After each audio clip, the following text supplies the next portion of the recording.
High, আজকে আবার চলে এসেছে আরেকটি নতুন মজার নাটক নিয়ে। বন্ধুরা, কেমন লাগে মিষ্টিকে সবাই কমেন্টে জানিয়ে। যাই হোক, আজকের গল্প, আজকের রামায়ণ। নির্জন দুপুরবেলা ফ্ল্যাটে ঘুমোচ্ছিল সবাই।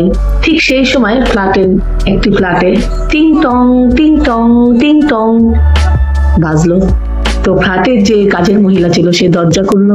দরজা খুলে দেখে একজন ভিখারি দাঁড়িয়ে আছে, বলছে আমায় কিছু ভিক্ষে দাও মা, আমায় কিছু ভিক্ষে দাও। ভিখারি বলছে আমায় কিছু ভিক্ষে দাও। মহিলা বলছে দাঁড়াও, আমি নিয়ে আসছি। মহিলা ভিতরে গিয়ে, কাজের মেয়েটা ভিতরে গিয়ে চাল নিয়ে আসলো। আসার পর বলছে যে নাও ভিক্ষা নাও। ভিখারি বলছে আমি এইভাবে নেব না, তুমি ঘরের বাইরে এসে আমাকে ভিক্ষা দাও। ঠিক আছে। মহিলাটি, কাজের মেয়েটি বাইরে গিয়ে ভিখারির হাতে ভিক্ষা পাত্রটি তুলে দিল।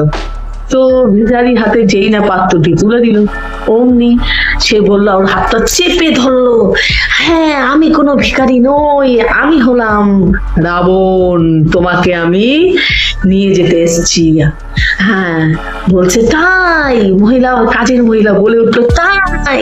আমিও কোনো সীতা নই, আমি হলাম এই বাড়ির কাজের লোক পিচিলি, চলো আমাকে নিয়ে চলো। আচ্ছা, তখন রাবণ বলছে, তাই তুমি সীতা নাও, ঠিক আছে, না হলেও কোনো ব্যাপার না, সীতাকে নিয়ে গিয়ে আমার বড্ড ভুল হয়ে গেছে। আমি তোমাকে নিয়ে গেলেই মন্দাদরি বেশি খুশি হবে, কারণ সে কদিন ধরে কাজের লোক খুঁজছিল, আর তোমাকে নিয়ে গেলে তার কষ্ট কম হবে, তার কাজও করতে হবে না, খুব খুশি হবে, চলো যাই।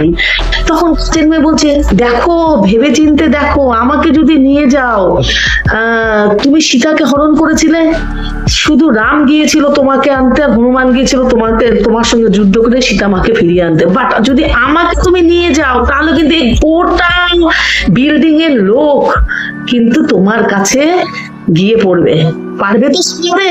দেখো চিন্তা করো, নেবে না দিকে, নাও নাও। এই কথা শুনে না সেই ভিখারি বেশে রাবণ ছুটতে দৌড়ে পারলো গুড় গুড় গুড় গুড় গুড় গুড় করে।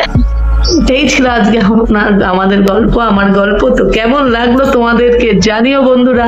আমি এরকম ছোট ছোট জোকস গল্প নিয়ে তোমাদের কাছে আসবো। তোমরা পারলে আমার চ্যানেলটা সাবস্ক্রাইব করো, ভালো লাগলে একটা লাইক দিও, কমেন্ট দিও, শেয়ার করো, এন্ড আমাকে এগিয়ে যেতে সাহায্য করো। থ্যাংক ইউ, নমস্কার, রাধে কৃষ্ণ।